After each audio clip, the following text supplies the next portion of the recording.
From his Central Texas Command Center, deep behind enemy lines, the information war continues. It's Alex Jones and the GCN Radio Network. Again, get on his free mailing list at johnperkins.org to find out the latest when his new book, Hoodwink, is coming out exactly. He says in November. And just really excited to have John Perkins back up with us. Hopefully he'll come back in the next few months because this economic crisis is so serious. We went to break earlier. I never asked that question, or I never got the answer to it. So in closing, answer the fellow's question about are there economic hitmen in Iraq and Iran? And then the final point is, do we, in your opinion, have a chance to beat these people? And first question, lots of economic hitmen and jackals in Iraq, Iran, Afghanistan, Pakistan. I know some of them. I'm in communication with some of them. But assassins and economic hitmen both doing our dirty work over there.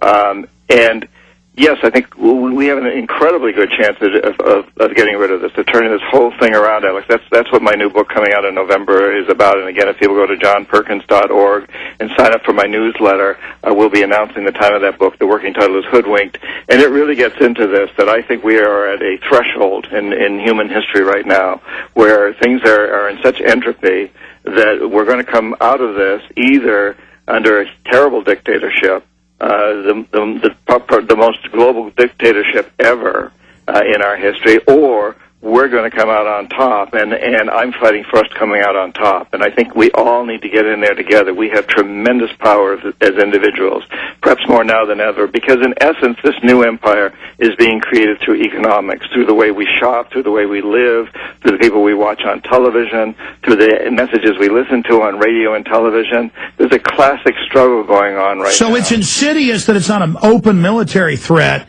and that's its strong suit, but it's also its Achilles heel because we have inherent power in the system. So you're saying you believe they are overplaying their hand and we've got a good chance on bringing this dragon down?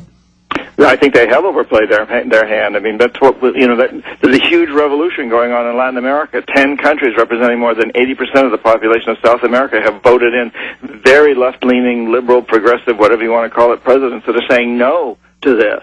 And I think in our last election, when we elected Obama, we said no. Whether Obama's going to go along with that or not is another question, but I think that's the symbolism, that's the message that was sent. People are waking up. They woke up big time in Latin America. They're waking up in the Middle East. And I think we've woken up here, but we need to keep waking up wider and wider and taking more action and not expect that Obama's going to do it for us. We have to do it. You know, we didn't end slavery in this country because Abraham Lincoln found himself in the White House. We pushed and pushed, and we elected a man who we knew was going to end slavery. Women didn't get the right to vote because Woodrow Wilson was for women's suffrage. He wasn't. After he was elected, the women went out on the streets. Everywhere that man went, he was followed by women pickets with huge signs that said, why should we fight for democracy in World War I in Europe when half of our own country doesn't have the right to vote? We didn't get out of Vietnam because Richard Nixon was anti-war. He wasn't. We got out of it because the people demanded it. Of course, we were also losing the war like we are in the Middle East today. But the people demanded it. We took to the streets. We've got to demand it now. But today it's easier because, in a way, we can demand it by the way we shop as much as anything, as you pointed out. We have tremendous control. And for far too long, we've let these people get away with convincing us that what we really want is the cheapest tennis shoes and T-shirts, even though slaves are making them.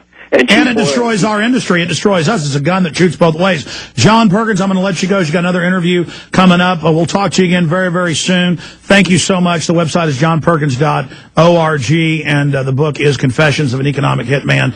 John Perkins, the new book, working title, Hoodwink, coming out in November. We'll talk to you soon, sir.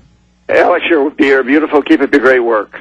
Thank you. You are too, my friend. Good to have you on. We appreciate your courage. There goes John Perkins. Ladies and gentlemen, I'm sorry I didn't get to Joe's call directly for him, but he had to go.